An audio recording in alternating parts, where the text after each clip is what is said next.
आमतौर पर सड़कों पर गाड़ी को लेकर मैं आता हूं गाड़ी को टेस्ट करने के लिए, लेकिन इस बार गाड़ी को एक सड़क पर ले जा रहा हूं सड़क को टेस्ट करने के लिए। ये बहुत ही चर्चित सड़क है जो अब खुल गई है। स्वागत हम कर रहे हैं मुलायम सिंह यादव और प्रोफेसर राम गोपाल यादव आपका यमुना एक्सप्रेसवे पर, और आज हम जांचेंगे कि आम लोग इस पर किस तरह से जा रहे हैं और क्या ये सड़क वाकई उतनी चर्चित होनी चाहिए जितनी है, किस तरह की बनावट है, आम तौर पर जो ड्राइवर या राइडर या मोटरसाइकिल पर जाने वाले हैं उनको ये सड़क कैसी लग रही है और बाकी क्या मुद्दे हैं। हालांकि इसकी जो शुरुआत हुई थी वो मायावती के ज़माने में हुई थी, लेकिन इसके राजनीति और अर्थशास्त्र में ज़्यादा नहीं घुसेंगे। फिलहाल चलते हैं इस यमुना एक्सप्रेसवे पर।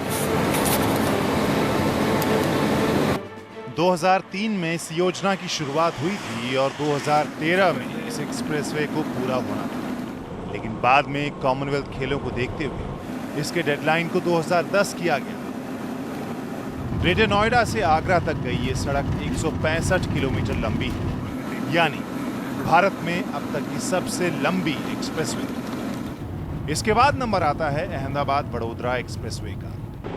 तब बारी है मेरे चलाने की। यहाँ पर एंट्री पर खड़े खड़े कई गाड़ियों ने आकर हमसे पूछा कि आगरा का ताज एक्सप्रेसवे यही है। हमने बताया भी, कोशिश की उनसे बात करने की, लेकिन वो काफ़ी जल्दी मुझे लगता है वो भी सड़क को देखना चाहते थे, जांचना चाहते थे हमारी तरह। अब निकलते हैं हम भी इस ड्राइव पर।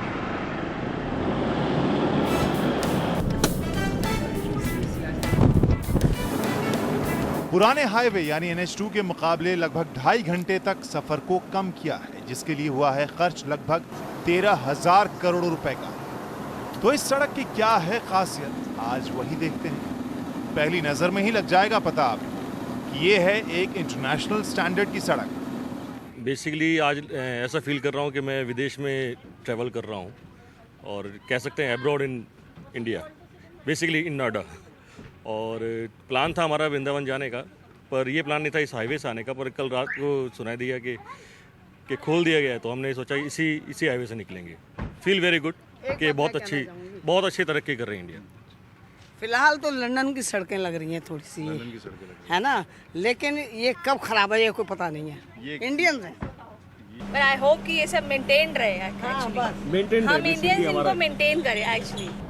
और अब हम पहुंच चुके हैं उस सड़क के ऊपर। चलाना शुरू कर दिया हमने जहां पिछले साल अक्टूबर में मैं आया था, जब फॉर्मूला 1 रेस देखने के लिए F1 सर्किट तक इस सड़क को खोला गया था। और उसी दौरान विजय माल्या ने, जो दरअसल एक फॉर्मूला 1 टीम के मालिक भी हैं, अब तो को ओनर है क्योंकि सहारा भी उसमें आ गई है, तो उन्होंने ट्वीट किया था कि हिंदुस्तान कुछ पॉकेट्स में कितना इंटरनेशनल लगता है, यानी कुछ हिस्सों में बहुत ही इंटरनेशनल लगता है।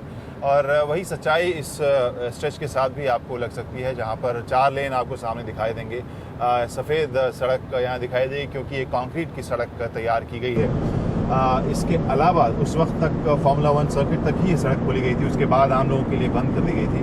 अब जब ये आम लोगों के लिए खुली है, तब हम देखते हैं कि बाकी की बनावट भी क्या उतनी ही इंटरनेशनल है या नहीं है। इस नए रास्ते को देखने का चाव केवल हम में ही नहीं था। तो आज सुबह से ही यमुना एक्सप्रेसवे एक तरह से पिकनिक स्पॉट भी बना है, हालांकि जहां पर लोग रुक नहीं रहे हैं, बस ड्राइव करते जा रहे हैं। कुछ ऐसे ही नौजवानों से हमारी मुलाकात हुई जो आज सुबह सुबह निकल गए। आगरा जाने का प्लान था आपका या कुछ और प्लान था और आप इधर नहीं? एक्सप्रेसवे खुला, उसी वजह से हम आज आगरा जा रहे हैं और ये फ्री है वो, आज इस वजह से आगरा जाने का बहुत मन से प्लान बनाया आज। और ये आप सोच रहे थे कहीं हरिद्वार या ऋषिकेश की बात कर रहे थे? जाने का प्लान तो पहले हरिद्वार का था, फिर चेंज हुआ कि भैया जन्माष्टमी है मथुरा चलेंगे, लेकिन फिर पता पड़ा कि 15 अगस्त तक फ्री है, तो हमने कहा चलो भी इसका यमुना एक्सप्रेसवे का अपना एक मजा भी हो जाएगा और टूर भी हो जाएगा, तो हमने आगरा का चेंज कर दिया। तो पूरा आपने 320 रुपये यानी 640 रुपये वसूल लिए मतलब? हाँ, एक दिन की दिहाड़ी बचा ली इसमें 1280 बचा लिए। हाँ। और फिलहाल अभी तक जो सड़क देखी कैसी लगी? अभी तक तो सड़क काफ़ी बढ़िया है और माहौल भी काफ़ी अच्छा लग रहा है, ग्रीनरी है, मस्त है, आपका साथ भी मिल गया हमें। ये तो खाली रोड था पूरा, तो और ज़्यादा एंजॉय करते हुए आए। लेकिन आप ये बताइए एक चीज़ प्रैक्टिकल की, मान लीजिए मैं दिल्ली में रहता हूँ और मुझे आगरा जाना है, तो 320 रुपये जो एक तरफा जो टोल होता है, क्या मैं उसको खर्च करने के लिए तैयार होऊंगा? क्योंकि आपको दिल्ली से फिर ग्रेटर नोएडा तक आना है, फिर वहाँ से ये सड़क पकड़नी। नहीं, ये टोल काफ़ी ज़्यादा है, 320 एक साइड के, फिर 320 640, इससे हम 1 घंटा और लगा के और मजे लेके जाएंगे। इसको थोड़ा कम करना चाहिए, उससे थोड़ा सा और इंजॉय। हाँ, थोड़ा सा कॉस्टली है ये, और अगर ये आज फ्री नहीं होता तो हम शायद ये रूट के वो फॉलो भी ना करते, वहीं से चेंज कर लेते। और अगर यहाँ पर भी हमें पता चलता 320 है तो हम वापस गाड़ी घुमा के वहीं से जाते।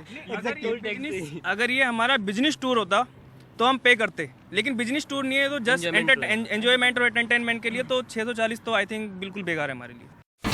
India's #1 news app just got even better. Download NDTV's new app. Fully optimized for retina display. Full screen view. Faster response time. And Sudoku. NDTV's new iPad app. Download now.